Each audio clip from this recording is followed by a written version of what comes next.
Nous allons aujourd'hui observer ensemble l'évolution de l'animation.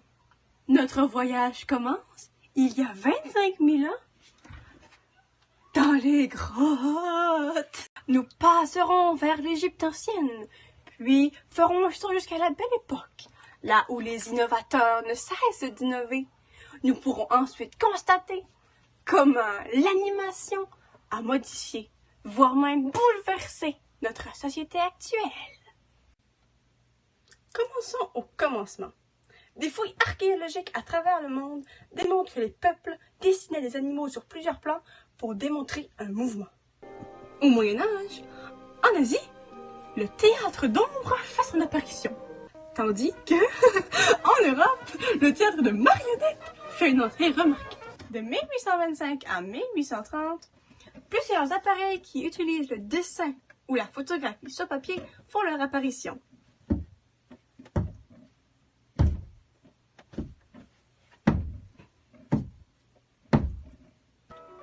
Le théâtre optique est développé en 1888 par Émile Reynaud.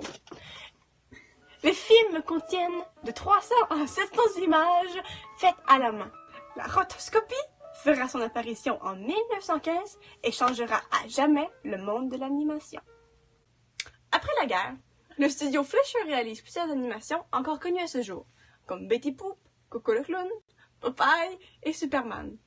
Ils sont aussi la première compagnie à réaliser un film avec voix et en couleur. Malheureusement, Disney a le monopole de la compagnie Technicolor à cette époque.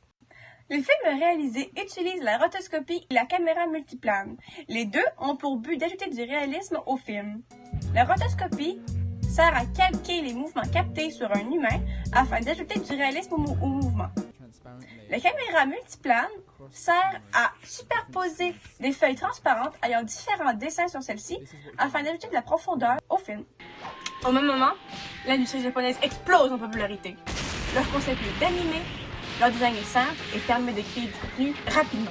Peu de temps après, l'animation 3D fait ses débuts, entre autres avec Toy Story de Pixar en 1995, puis c'est le début des séries 2D comme Les Simpsons et Bob l'éponge. Depuis le début des années 2000, tout se fait numériquement. L'infographie remplace les heures de travail à la mitaine et les tablettes graphiques font leur apparition. La rotoscopie a servi à inspirer la méthode de capture de mouvement aujourd'hui utilisée dans les films tels que Le Hobbit. L'animation 3D est maintenant la technique la plus populaire et rapide à employer. Que serions-nous devenus sans toutes ces inventions? Pas de jeux vidéo? L'animation prend beaucoup de place dans nos vies sans qu'on s'en rende compte. Nous devons un gros merci à ces hommes et à leurs innovations qui nous divertissent aujourd'hui.